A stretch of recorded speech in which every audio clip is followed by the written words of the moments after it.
ลูกหลานเลยคารวะพระพุทธศรีเลกธาตุว่าเขาได้สมบูรณ์คนเดิมต่อไปครับ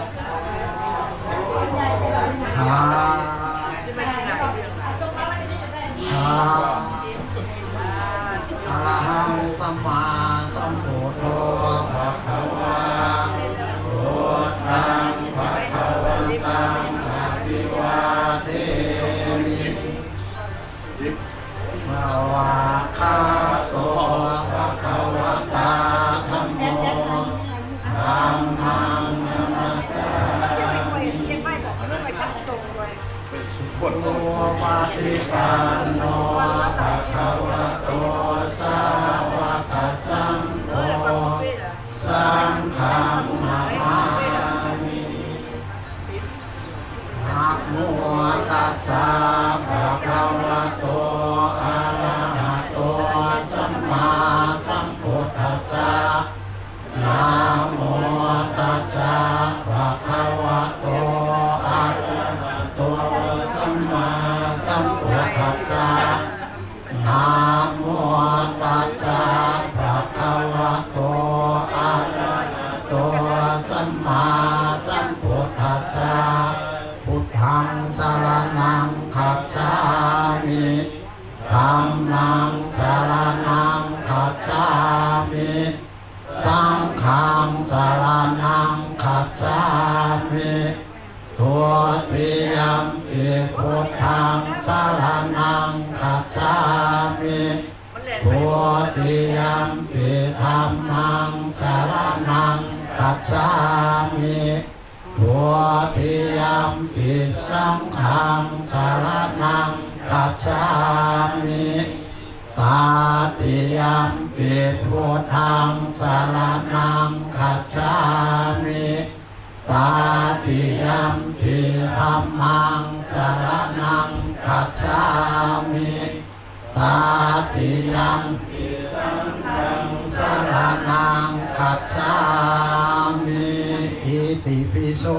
ภะคะวะสัมมาสัมพุทโธ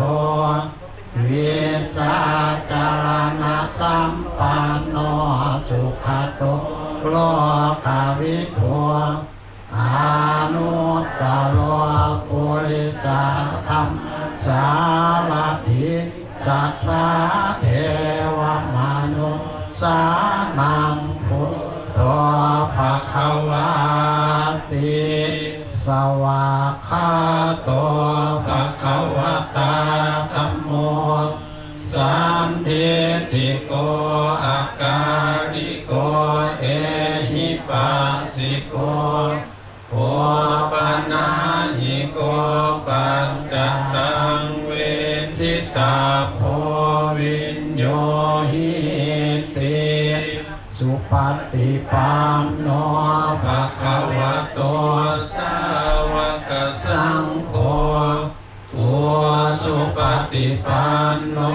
ภะคะวะโตสาวกสังโฆญาญาปฏิปันโนภะคะวะโตสาวกสังโฆสามีจิปฏิปันโนภะคะวะโตสาวกสังโฆญาติธรรมจัตตาริปุริสายุคา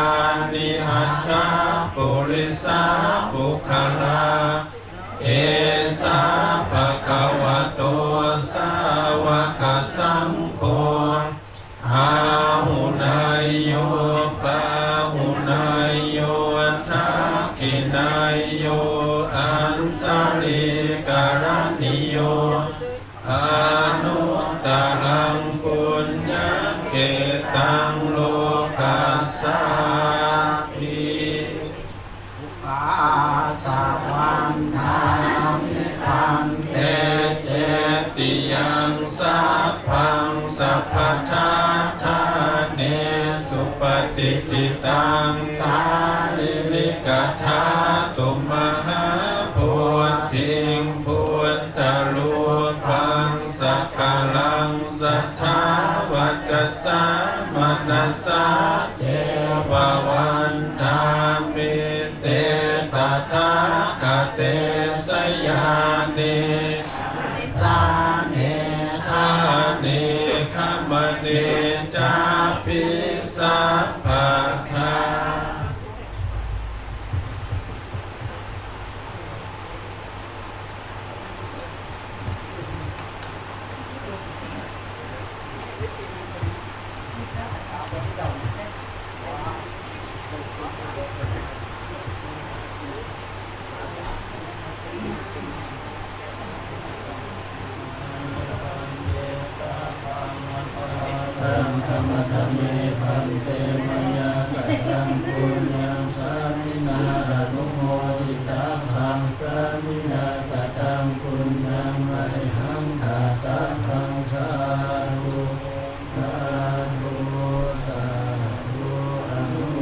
อ้าว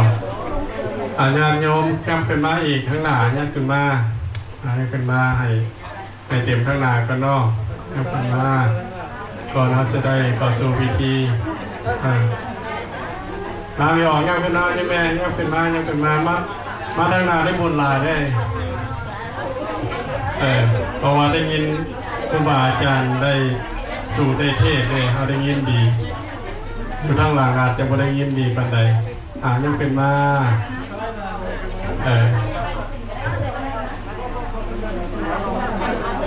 ยังขึ้นมาเนาะขึ้นมา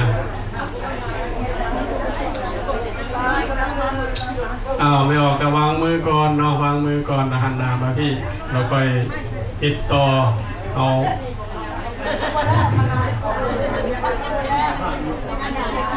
ไว้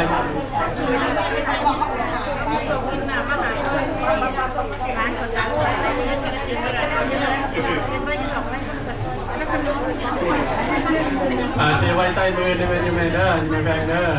ไว้ใต้มือไหนเนาะต่อจากนี้ไปเขาจะได้เข้าสู่พิธีทางศาสนาไหว้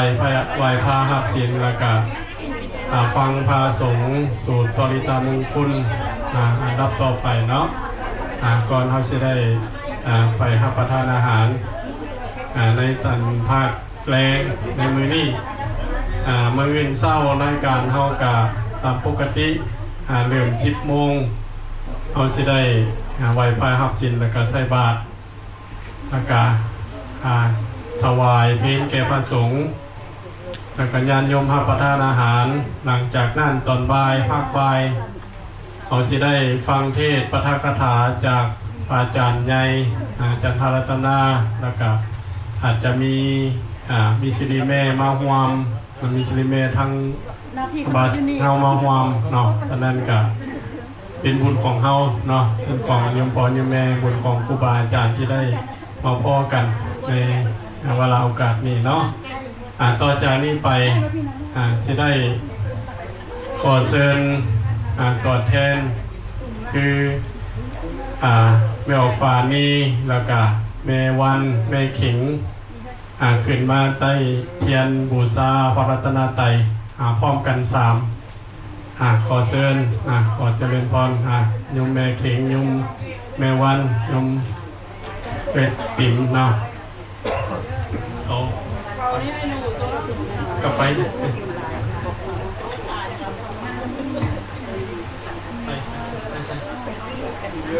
เอาป้องไม่แข็งได้ไม่แข็งนั่งเอากับนั่งคู่เข่าลงจับนำกันเด้อญาติโยมทั้งมือกับพนมมือคืนระลึกถึงคุณพระพุทธคุณพระธรรมคุณพระสงฆ์เนาะพนมมือคืน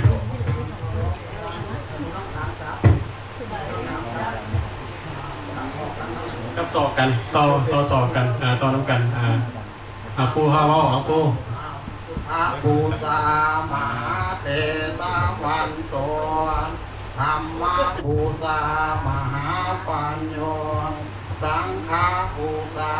มหาโปคาวาโหอัตุตอยู่ขนาดก้อนแต่ยังโตเจ้าทำกันแม่เจ้าทำกัน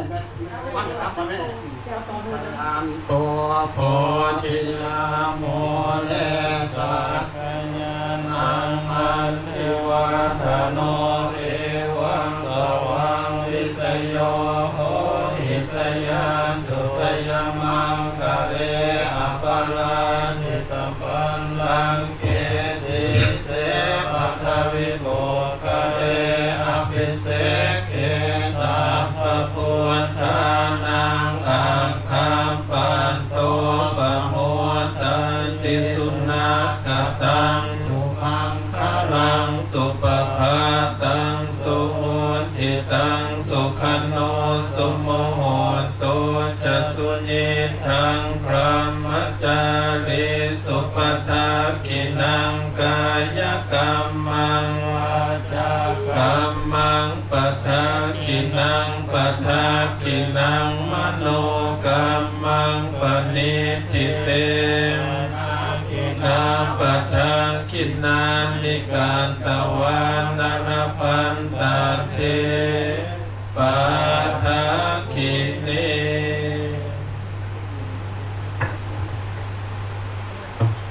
ต่อไปจะได้ให้มกรายกปออุ่นงานน้ำปลาไหวพาหับสิงโต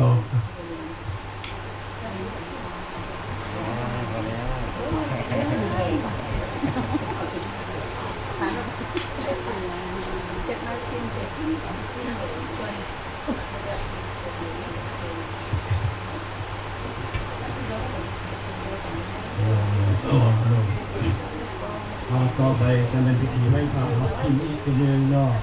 นั้นก็ข้อเชิญชวนทางบริษัทพุทธนาไหว้พระขึ้นพร้อมกันอีกครั้งหนึ่งนะครับก็น้อมนมัสการพระพิรานุเทระเคารพนับถือทานแค่ชาวพุทธพุทธนาที่ของวันในวันนี้พระเจ้ามีการเป็นพิธีทางพระศาสนาอีกทีหนึ่งให้เชิญชวนให้พระฮักขิมพระพรเหรียญกันเด้อกันเลย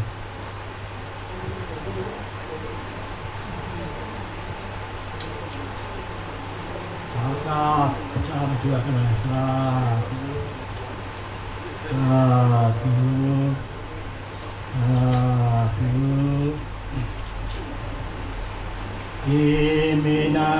สกาเลนะธังพุทธังอภิปุชญามะอิมินาสกาเลนะธังธัมมังอภิปุชญามะอิมินาสกาเลนะธังสังฆังอภิปุชญามะอะระหังสัมมาสัมพุทโธภะคะวะพุทธังภะคะวันตังอภิวาเทมิสวากขาโตภะคะวะตาธัมโมธัมมังนัมมัสสามิสุปฏิปันโนภะคะวะโตสาวกสังโฆสังฆังนามามินะโมตัสสะภะคะวะโตอะระหะโตสัมมาสัมพุทธัสสะนะโมตัสสะภะคะวะโตอะระหะโตสัมมาสัมพุทธัสสะนะโมตัสสะภะคะวะโตอะระหะโตสัมมาสัมพุทธัสสะพุทธังสรณังคัจฉามิธัมมังสรณังคัจฉามิสังฆังสรณังคัจฉามิทุติยัมปิพุทธังสรณังคัจฉามิทุติยัมปิธัมมังสรณังคัจฉามิทุติยัมปิสังฆังสรณังคัจฉามิตาติยัมปิพุทธังสรณังคัจฉามิตาติยัมปิธัมมังสรณังคัจฉามิตาติยัมปิสังฆังสรณังคัจฉามิอิติปิโสภะคะวะอะระหังสัมมาสัมพุทโธวิสาจารณสัมปันโนสุขโตโลกวิทูอนุตตโรปุริสาธัมมสารถิสัท ตาเทวามนุษย์สานังพุทโธภะคะวาติอามินวาจานวาเจตัสสะวะพุทเทตุกัมมังปะกตังมายายังพุทโธปฏิคันนาทุอาจายันตังกาลันตะเยสังวะริตุอะทุเตสวากขาโตภะคะวะตาธัมโมสันทิติโกอาการิโกเอหิปัสสิโกโอปานานิโกภัจจตังเวทิตาโพอินโยนิอามินะวาจานวาเจตัสสะวะสัมเพกุกัมมังภะคะตังมายายังธัมโมปฏิคันนาทุอาจายันตังกาลันตะเรสังวะริตุมะธัมเมสุปฏิปันโนภะคะวะโตสาวกสังโฆสุปฏิปันโนภะคะวะโตสาวกสังโฆญาณปฏิปันโนภะคะวะโตสาวกสังโฆสามีจิปฏิปันโนภะคะวะโตสาวกสังโฆญาติธรรมจัตตาริปุริสานิกานิอัตตาปุริสาปุคละเอสาภะคะวะโตสาวกสังโฆอาหุนายโยปาหุนายโยทัพพินายโยอัญชลิกาลนิโยอนุตตรังปุญญเกตังโลกัสสาติอามินวาจานวาเจตัสสะวะสัมเพกุกัมมังปะคะตังมายายังสังโฆปฏิคันนาทุอาจายันตังกาลันตะเรสังวะริตุมะสังเฆทุกขาสวันทามิทันเตเจติยังสัพพังสัพพะสัทธานิสุปฏิปิตังสาริริกถาสุมาภูริงปุตตะลุปังสักกังสัทธาวัจสามนัสสะเอวะวันทามิเตตถาคติสยะเดอาสานิทามิขมณิจักขิสัพพะทาสวันทามิทันเตสัพพังอัปปะระตังธรรมะเมหันเตนะยะกะตังบุญญังสานินาอนุโมทิตัพพังสานิยากะตังบุญญังน้อยนังหาทัพพังสาธุสาธุสาธุอนุโมทนามะยังพันเตวิสุงวิสุงลัคขณทายะอิสรเนนะสห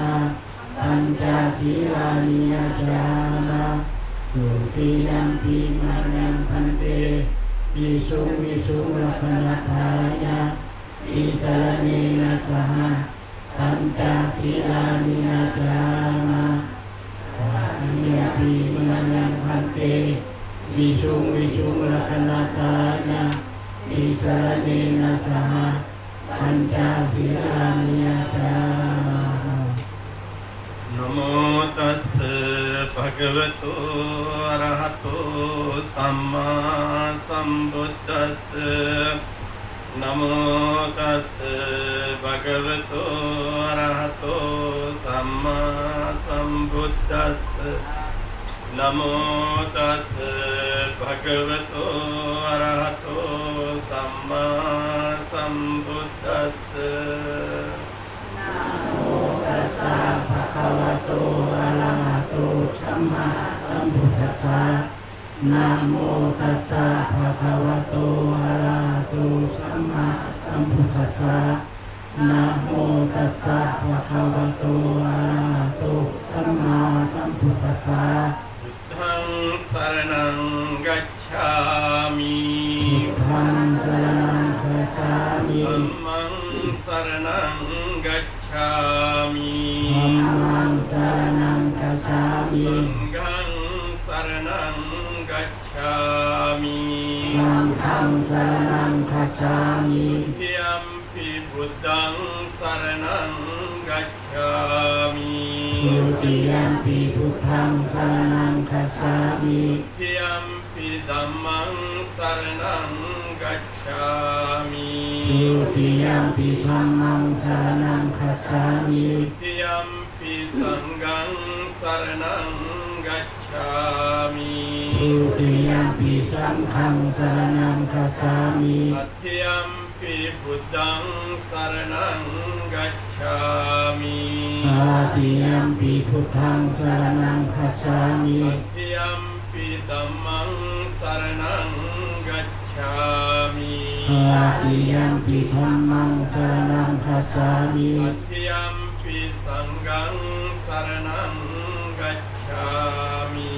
ตาติยัมปิสังฆังสรณังคัจฉามิ ติสรณะกัมนังสัมปุณนัง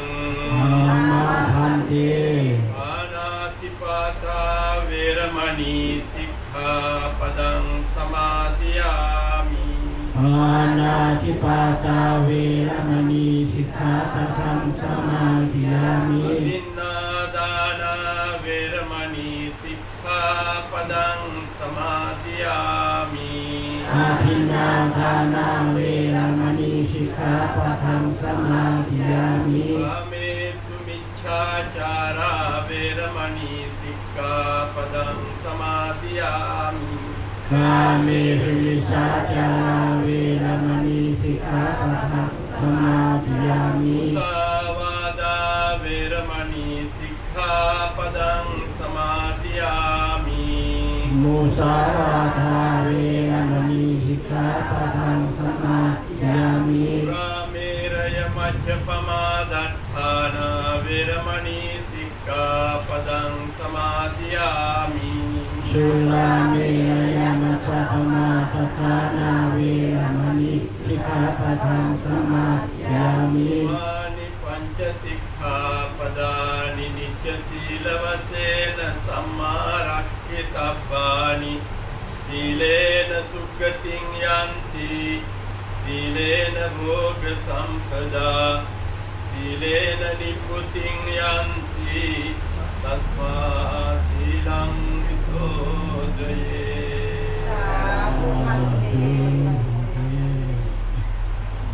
สาธุสักเกกาเมจลเปกิริสิสลัตเตจันทลิเกวิมันเนติเปละเตจะคาเมตลุวนาคาเนเกหะวัตุเมเกเตภูมาถึงยันตุเทวาสลาทายวิจเปยะกะคันตปนาคาติทันตาสันติเกยังมริโยวัจนังสาตาโอเมสุนันตุธรรมชนคาโลอาญัมปตันตาธรรมชนคาโลอาญัมปตันตาธรรมชนคาโลอาญัมปตันตาไสยตุภวังไสยมังคลังไสยมหามงคลวิปติปฏิภาหาญาสัพพะสัมปติจิตติญาสัพพะทุกขะวินาศาญาปาริตังพรุตมังคลังวิปติปฏิภาหาญาสัพพะสัมปติจิตติญาสัพพะภะญาวินาศาญาปาริตังพรุตมังคลังวิปติปฏิภาหาญาสัพพะสัมปติจิตติญาสัพพะโลกะวินาศาญาปาริตังพรุตมังคลัง เอาเชิญเพื่อนเจ้าเอกราชมันจุดเทียนคุณ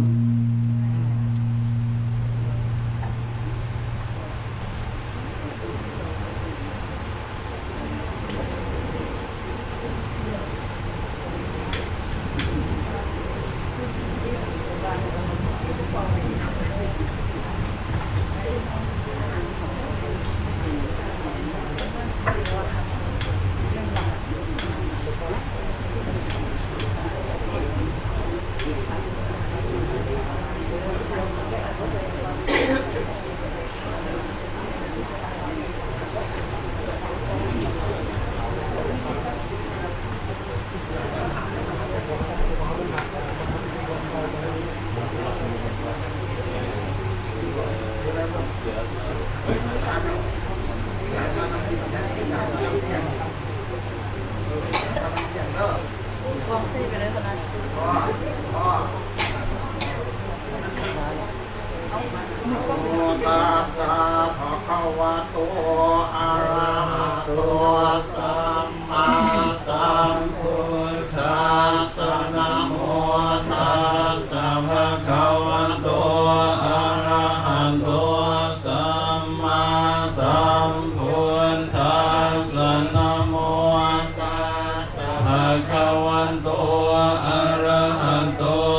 ทุติยมปิพุทธังสรณังคัจฉา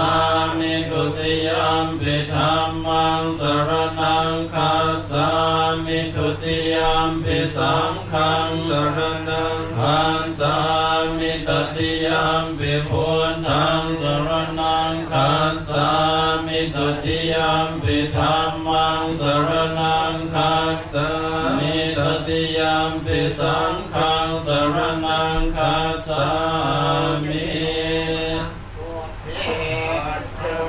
สัญจวันตสัญจสหัสเก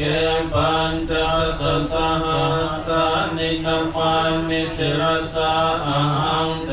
สังธรรมันจะสังฆัญจะอันทะเรนะนามันมิหังนมกาลานุภาเวนะหันตวาสัมเพอุปันโนเวอเนกาอันตรายาปิวินาสันตัวเสสตัวสัมพุนเทปัญจปัญญาสัญจจตุวิสันติสหัสเกทัสสะตสหัสสานินามามิสิรสาอาหังเตสังธรรมันจะสังฆัญจะอันทะเรนะนามามิหังนมกาลานุภาเวนะหันตวาสัมเพอุปันทเวเนกาอันตรายาปิวินาสันตัวเสสตัวสัมพุนเทนวนตรสเตอันทจันตาริสสหัสเกวิสันติสัทธสหัสสานินามามิสิรสาอาหังเตสังธรรมันจะสังฆัญจะอัตถเรยนามามิหังนมกาลานุภาเวนะหันตวาสัมเพอุปันทเวอเนกาอันตรายาปิวินาสันตุอาเสสัตตุ มาสัมพุทธัสสะมหิสิโนนะโมอุตตมธัมมัสสะสวากขาตาเสวะเตนิธนะโมมหาสังฆัสสะภิวิสุทธัสสิระเทติโนนะโมโอมาตยาลันทัสสรตนานัญญาสัสสะทุกขังนะโมโอมากาติตัสสะตัสสะวันทุนตยาสปินะโมกาลาปภาเวนะวิคันสันตุปันทวานะโมกาลานุภาเวนะสวันติหุนตุสัมปทานะโมกาลาสเตเสนะวิธิมิหุมิเตสวาจะภาลานังปันติตานันจะเสวนาปุสานังปุสานิยานังเอตัมมังคลมุตตมังปฏิรูปเทสวาโสจะปุเพจะกตปุญญาตาอัตตสัมมาปณิทิจะเอตัมมังคลมุตตมังภาวุสัจจันจะสิปัญจวินโยจะสุสิกิโตสุภาสิตา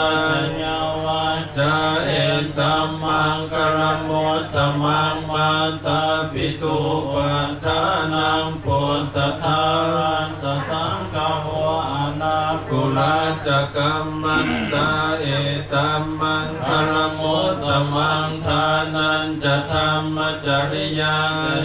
ตกานันจะสังฆโวอนวัชชานิกัมมานิเอตัมมังคลมุตตมังคารติวิรติปังปั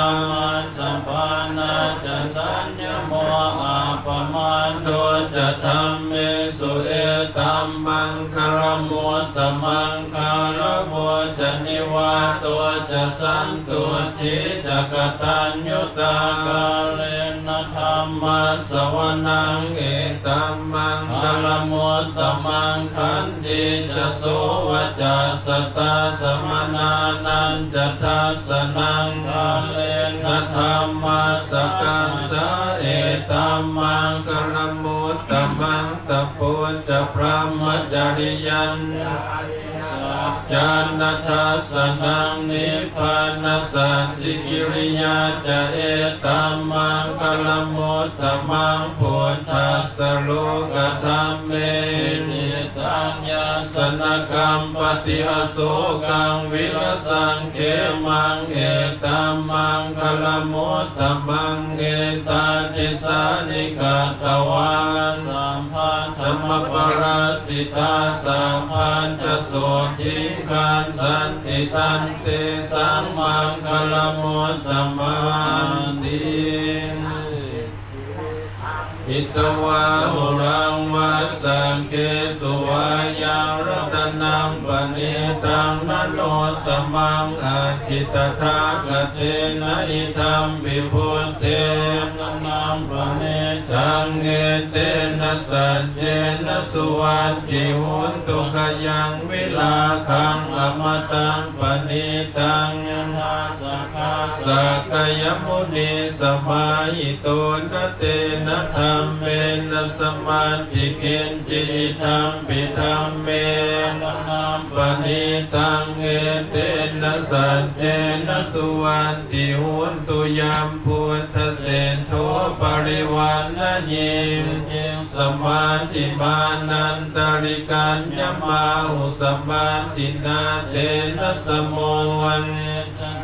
ธัมปิธัมเมรัตนังปณิตังเอเตนะสัจเจนะสุวันติหุนตุเยปุคละอันตสตังจัตตาริเอตานิยุคานิโหติเตทะกินายาสุขตัสสะสาวกาเอเตสุทินนังปรานิธัมปิสังเครัตนังปณิตังเอเตนะสุวันติหุนตุเยสุปโยตามนัสสะทันเทนะเนกัง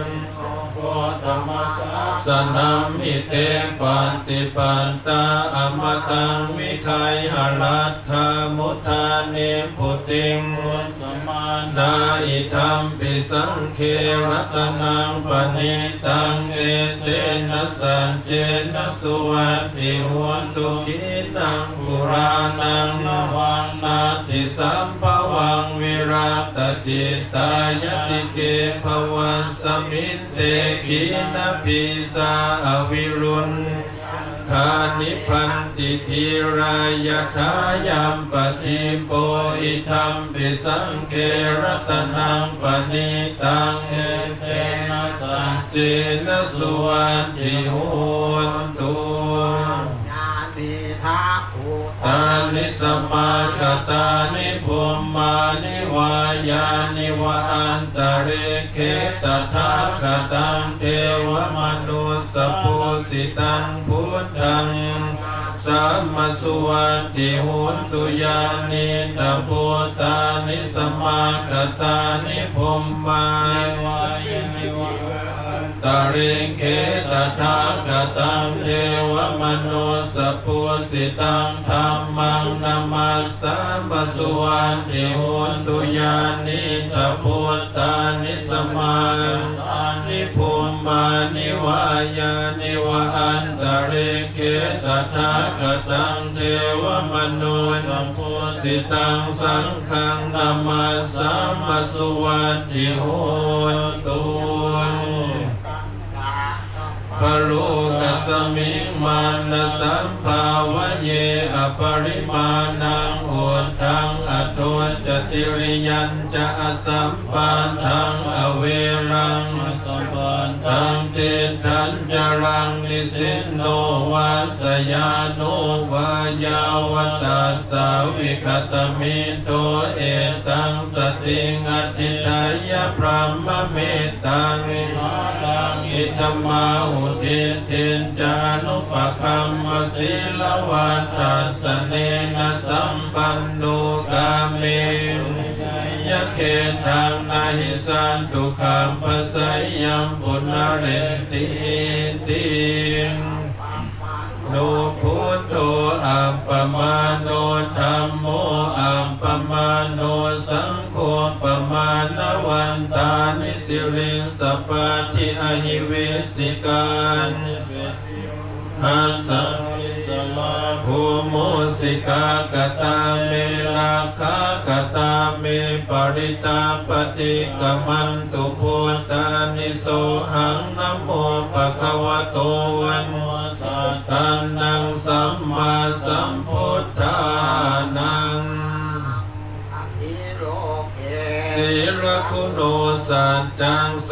จยโนทยาเตนะสัจเจนะกหามิสัจจกิริยมนุตตลัง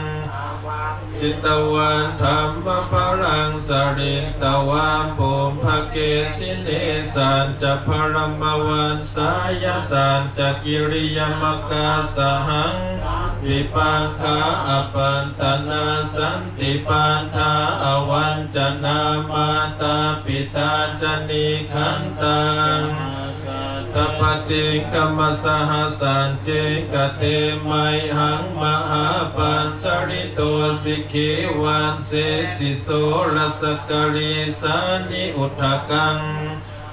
ยะถาสิกขิสันเจนะเมสมุนันติเอสาเมสัจจปารมิ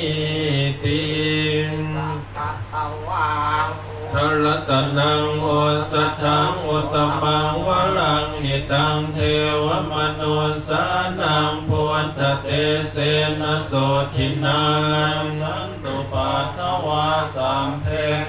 ข้าวุปัสสมินตุเตสากตวันธรรมรัตนังโอสัทธังอุตตมังวรังปริลาหูปัสสมนังธรรมเตเสนะโสทินานันสันตุปัตตวาสัพเพพยาวุปัสสมินตุเตสังฆรัตนังโอสัทธังอุตตมังวรังอาหุนัยยังปาหุนัยยังสังฆเตเสสุทินานาสันตุปันทวาสัมเพโลคาวุปัสสมินตุเต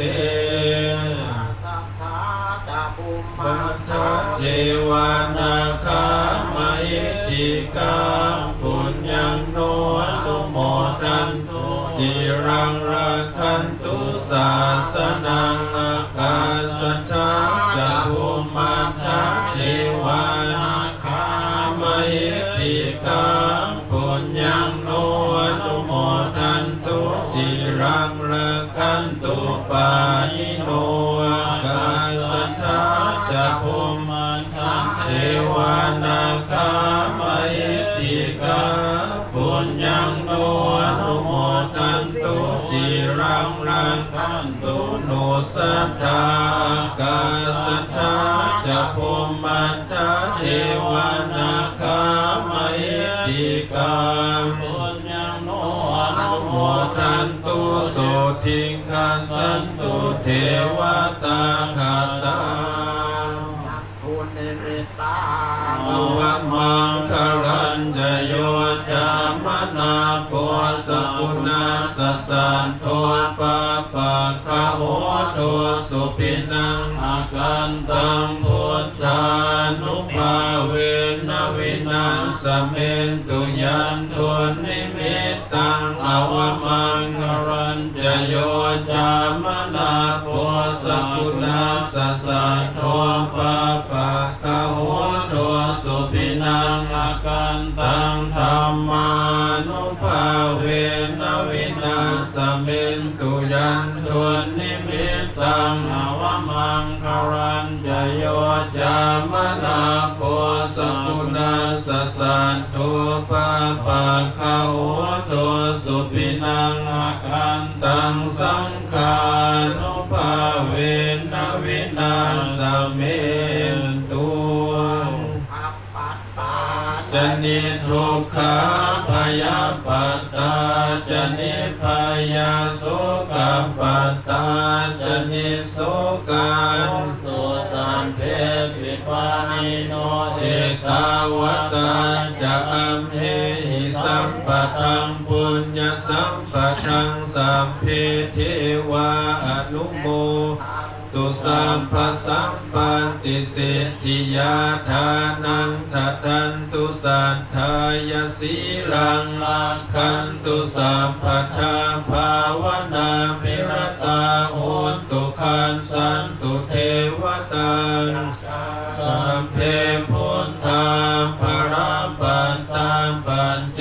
กานันจะยังพรังอรหันตานันจะติเจนราคังพันธามิสัพพะสุนวิรัสมิงพระพุทธคุณังปัทวีรัสมิงพระธรรมเมตตังปัทวีรัสมิงพระสังฆานังทุกขโลกพยังวิวันไสเยสัพพทุกข์สัพพโสกสัพพโรคสัพพภัยสัพพโคสเนียนจังไอวิวันไสเยสัพพทานังสัพพลาภังภวันตุเตราคันตุสุราคันตุโอรัสมิงพระพุทธคุณังอาโปรัสมิงพระธรรมเมตตังอาโปรัสมิงพระสังฆานังทุกขโลกพยังวิวันไสเยสัพพทุกข์สัพพโสกสัพพโรคสัพพภัยสัพพโคสเนียนจังไอวิวันไสเยสัพพทานังสัพพลาภังภวันตุเตราคันตุสุราคันตุเตสุรสมิงพระพุทธคุณังเตสุรสมิงพระธรรมเมตตังเตสุรสมิงพระสังฆานังทุกขโลกพยังวิวันไสเยสัพพทุกข์สัพพโสกสัพพโรคสัพพภัยสัพพโคสเนียนจังไอวิวันไสเยสัพพทานังสัพพลาภังภวันตุเตราคันตุสุราคันตุโยรัสมิงพระพุทธคุณังวาโยรัสมิงพระธรรมเมตตังวาโยรัสมิงพระสังฆานังทุกขโลกพยังวิวันไสเยสัพพทุกข์สัพพโสกสัพพโรคสัพพภัยสัพพโคสเนียนจังไอวิวันไสเยสัพพทานังสัพพลาภังภวันตุเตราคันตุสุราคันตุสมิงพระพุทธคุณังอาการัสมิงพระธรรมเมตตังอาการัสมิงพระสังฆานังทุกขโลกพยังวิวันไสเยสัพพทุกข์สัพพโสกสัพพโรคสัพพภัยสัพพโคสเนียนจังไอวิวันไสเยสัพพทานังสัพพลาภังภวันตุเตราคันตุสุราคันตุปีพุทธสิริมาโตจัมปาวิมัตโตปราสโยองค์ควรสยมพุทธิมันเดปโมทิตาสย ยตถาพรหมคณามเหสิโนสยโยปิพุทธัสสะสิริมาโตอายังมารัสสัจจปันปิมาโตปาลาสยโยองโกสยโยโพธิมังเดปมวนติตาส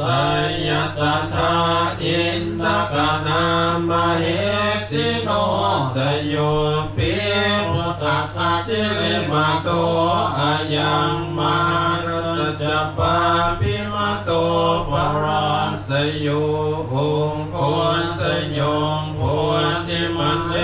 ปมวนติตาสยตถาเทวกนามเหสิโนสยโยปิพุทธัสสะสิริมาโตอายังมารัสสัจจปันปิมาโตปาราสยโยองโกสยโยโพธิมังเดปมวนติตาสยตถาโสมนคณามเหสิโนสยโยปิพุทธัสสะสิริมาโตอายังมารัสสัจจปันปิมาโตปาราสยโยองโกสยโยโพธิมังเดปมวนติตาสยตถามกนามเหสิโน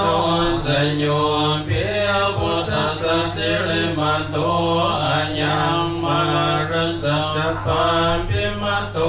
ปาราสยโยองโกสยโยโพธิมังเดปมวนติตาสยตถาสลัมปะคณามเหสิโนเทยังบุเลสังกยานังนันติวัฒโนเอวังตวังวิสยโยโมหิสยันสุสยมังคะเรอปราชิตปันนังเกสิเสปันตวิโมคะเลอภิสิเกสัพพพุทธานังอังคัมปันโตปโมทันติสุนัขตังสุมังคารังสุปะตังสุโหติตังสุขโนสุโมโหตัวจะสุเยตังพระมัจจาริสุปทาคินังกายกรรมังวาจากรรมังปัทาคินังปัทาคินังมโนกรรมังปณิทิเตปัทาคินังปัทาคินังนิการตวานรพันตาเทปันทาคิเตภวตุสัพพมังคลังรักขันตุสัมปเทวตาสัมปพุทธานุภาเวนัสสัทธาส่วนเทภวันตุเตภวตุสัมปมังคลังรักขันตุสัมปเทวตาสัมปธรรมานุภาเวนัสสัทธาส่วนทิภวันตุเตวันตุสัมปมังคลังรักขันตุสัมปเทวตาสัมปสังฆานุภาเวนัสสัทธาส่วนทิภวันตุเต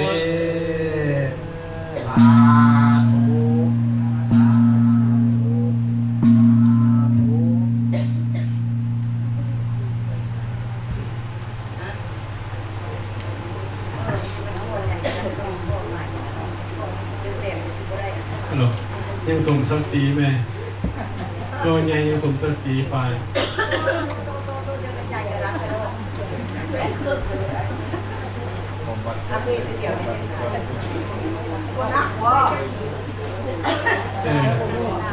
กับ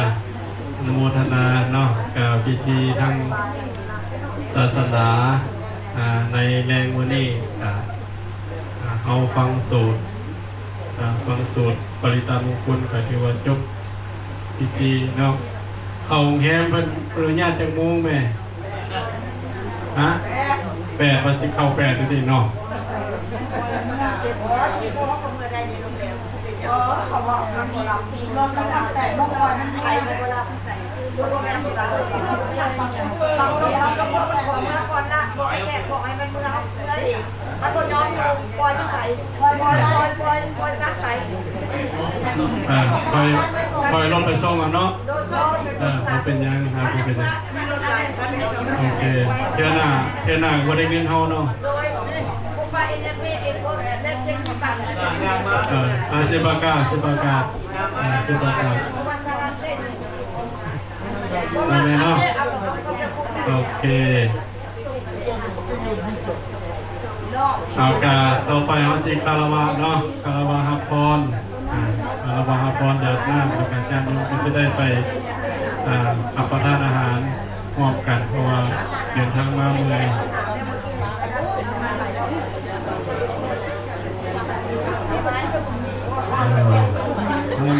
ให้พ่อเพียรคารวะคนนู้นเลย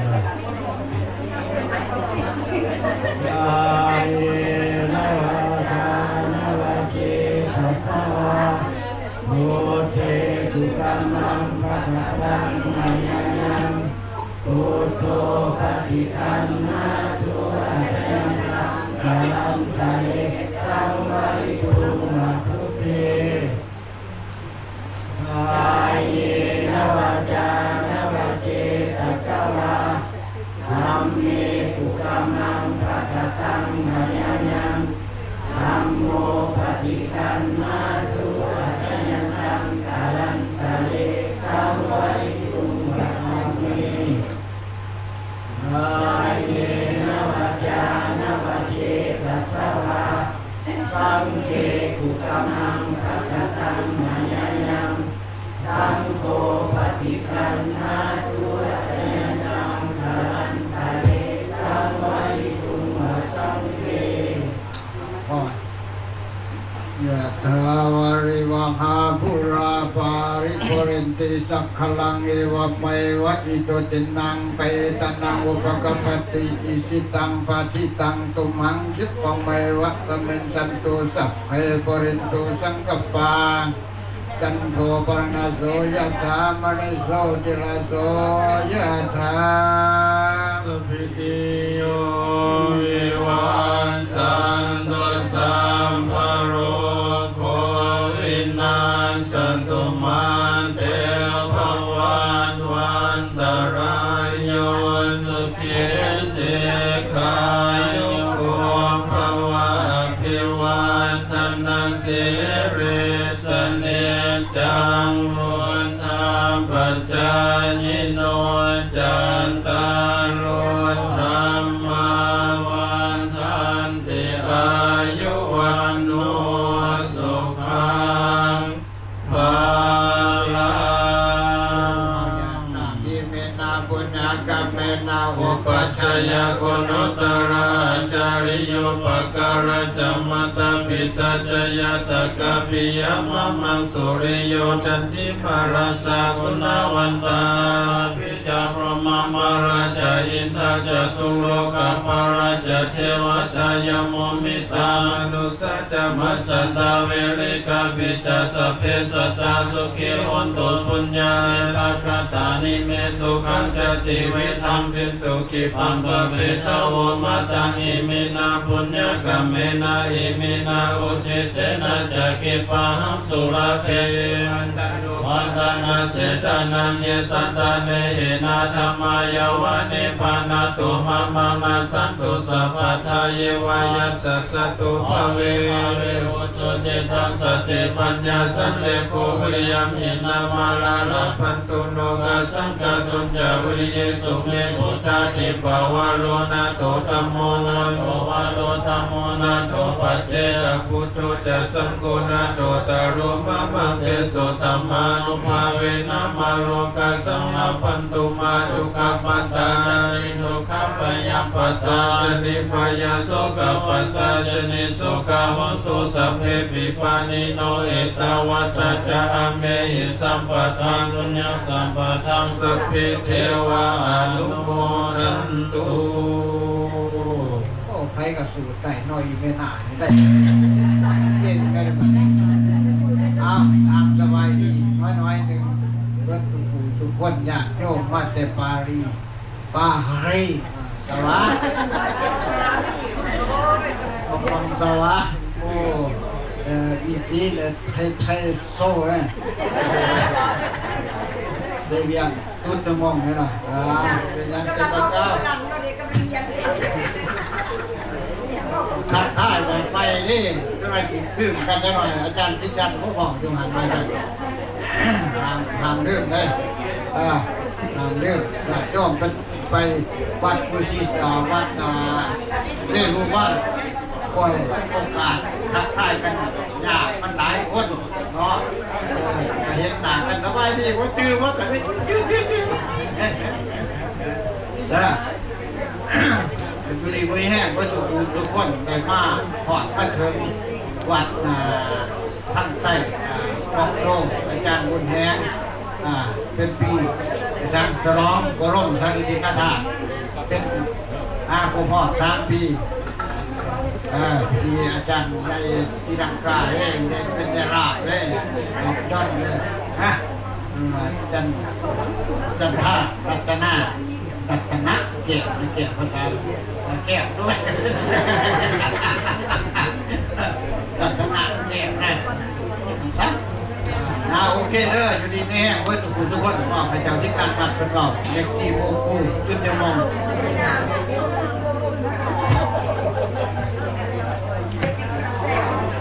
เจ้าว่าวัดทรงวินบธรรมดาเนาะ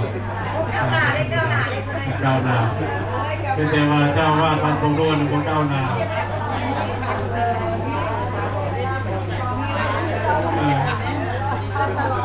เป็นยังไงคณะวัดเฮาอาหารการกินต้นครับพี่น้องเฮาจะได้เกี่ยวกับหลังเนาะเป็นขั้นพร้อมในการเชิญพี่เชิญน้องเข้าไปประทานอาหารคือรายละเอียดที่อาตมาได้กล่าวไปในเบื้องต้นเนาะรายการเฮามื้อเขานัดกัน 10 โมงเขาจะได้เริ่มพิธีทางศาสนาไป